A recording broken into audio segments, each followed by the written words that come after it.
Le Premier ministre canadien Justin Trudeau est en visite d'une semaine en Inde. Il est arrivé samedi avec sa femme, ses bouts de chou. Ils sont allés au Taj Mahal, le monument de l'amour. Et attention, dans 10 secondes, nous allons tous faire les trognons. Attention, dans 5, 4, 3, 2, 1...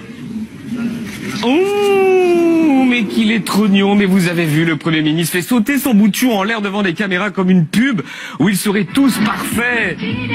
Oh, qu'il est trognon. Alors maintenant, on va tous fermer les yeux et on va imaginer que c'est le nôtre. On va imaginer que c'est Emmanuel Macron qui est en Inde. Il visite le Taj Mahal et il fait sauter... Non, pas Brigitte Macron. Non, pas Brigitte. Non. Il fait pareil. Non, imaginez, le président va en Inde et en arrivant... il sort de l'avion comme ça, avec toute sa famille.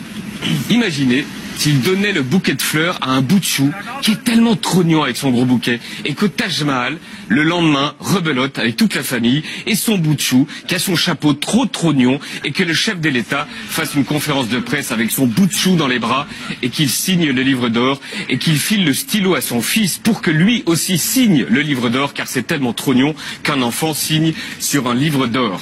On dirait quoi si Macron faisait ça? On aimerait, non? Imaginons maintenant le 3e jour. Imaginez Macron comme ça.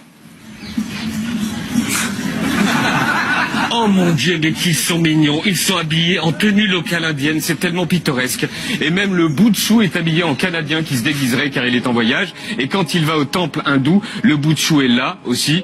Imaginez Macron qui ferait coucou habillé comme ça sur des escaliers. On aimerait ça. En tout cas, les Canadiens adorent.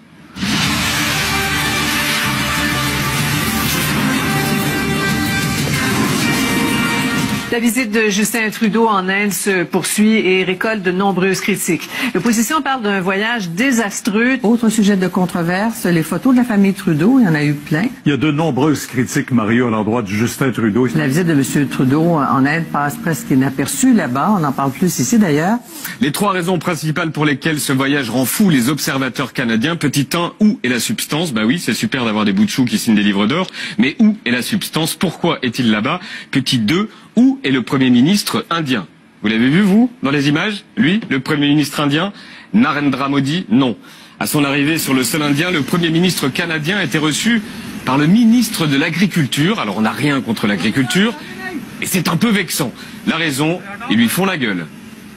Le gouvernement indien n'a pas réservé l'accueil le plus chaleureux au premier ministre Trudeau. Certains se posent la question, est-ce qu'il est boudé? Le premier ministre indien n'est même pas là pour l'accompagner. Pourquoi il fait la gueule? Trudeau est arrivé là accompagné de 4 membres de son cabinet qui sont Sikhs. Or, les Sikhs du Canada sont connus dans la diaspora pour appuyer l'indépendance du Punjab. En Inde, quand ils ont vu les 4 Sikhs arriver, mais ils ont dit, je pense qu'ils nous cherchent. Et il fait tellement la gueule qu'il va recevoir Trudeau vendredi, dans 2 jours, sachant que ça fait depuis ce week-end qu'il est là. Ça ressemble donc à des vacances. Et petit 3, justement, le costume, ça passe moyen.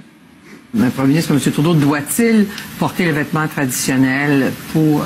vous dites c'est une marque de respect, mais c'est un passage obligé ou pas? Il y a une réciprocité qui va peut-être s'installer. Le Premier ministre de l'Inde va venir ici, va s'arrêter à Québec, va mettre un capot de chat, une ceinture fléchée, puis il va manger du ragoût de pâte, il va passer par Montréal, il va aller à la binerie sur Mont-Royal en chemise à carreaux. Ensuite, il va s'en aller à Ganawagi avec un panache d'Indien, puis il va finir habillé en cowboy avec les bottes puis les éperons. Je veux dire, c'est franchement ridicule. Et je dirais même que je suis à peu près convaincu que ça agace les dirigeants de l'Inde. L'image que l'Inde veut projeter, là, c'est un pays à la fine pointe des technologies, qui a connu des reculs, des difficultés économiques des dernières années, mais qui veut rebondir. Justin Trudeau a-t-il été pris au piège de la surcommunication? Les enfants qui font ça, je trouve que c'est le moment où il a été trop loin. Ouais. C'est trop. C'est ça. C'est comme des chaussons aux pommes, c'est bon. Ah oui. Mais trop sucré, ça tombe sur le cœur. Voilà, ça tombe sur le cœur et c'est avec ce genre d'image que ça tombe sur le cœur. Oh, regardez, hop là, lance-le encore plus fort. Voilà, allez, hop là.